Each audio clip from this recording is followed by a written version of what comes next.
So as you've just seen, the above way here to print out the items in the list one by one is solid programming. However, there's more, in certain cases, there's definitely a couple of disadvantages to doing this way. So let's say something is wrong in the list and you would like to change it.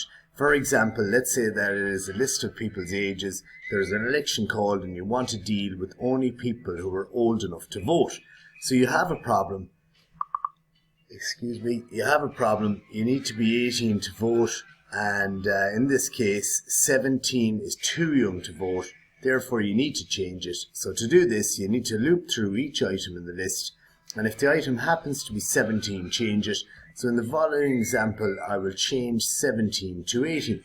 So I'm just going to do a simple little if statement here. If item is equal to 17, and then if it is, we're going to overwrite item with 18. So if we try to do this here now, if item is equivalent to 17, we're just going to say, okay, overwrite 18 with 17 with the value 18. But if we see here now, we print out my list and print that out after the loop, we can see that nothing has changed. So you may not notice that. Let me bring back the other one into play here. And look at the two of them, you get exactly the same thing. So the problem with this is it's done it dynamically inside the for loop here. And yes, it did create a temporary storage and overwrite item with 18. But once item iterated around it again, so maybe they kind of went to 18, but then it went on to the next one. It didn't store it permanently. So that's a big issue for us. And therefore we need to come across a different way of tackling this.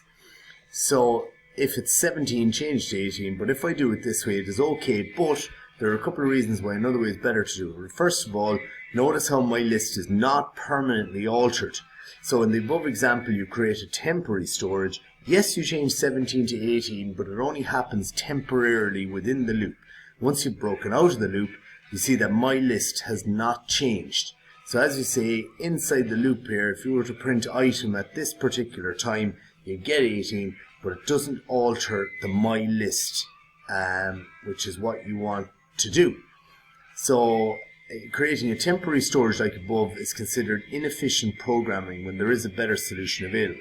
So using a different method, which I'm about to show you, it is easier to fix a bug that crops up in the binary search. So method 2 here, here's the preferred way of doing it. And this way we're going to identify the elements in the list by their index. And you can think of index as a location tracker.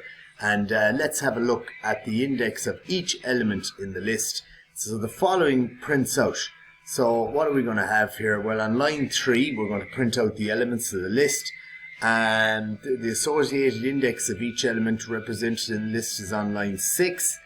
And the associated index, and the elements of the list, my list, on line 8.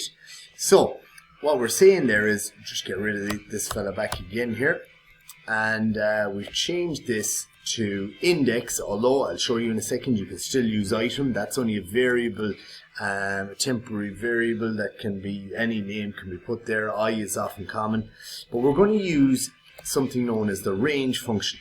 And because we have 1, 2, 3, 4, 5, 6, 7, 8 items in the list, I'm going to put in 8 there, and now we're going to print index.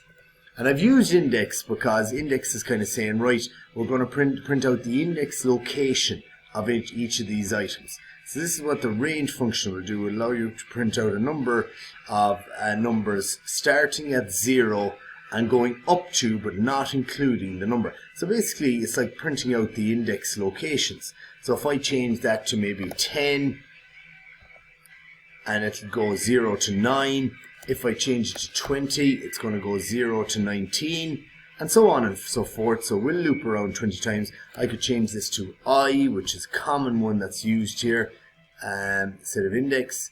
It's going to do the same thing there, or I could have used the item that I was using previously. So as you can see, that's only a variable name there. It's temporary. It keeps changing depending on the particular loop iteration. So we'll go back to index there, which is what we're using in the notes. And we will also go back to range of 8 there. And let's jump back to our notes very quickly. Or let's see you in the next video. We'll discuss this a bit more.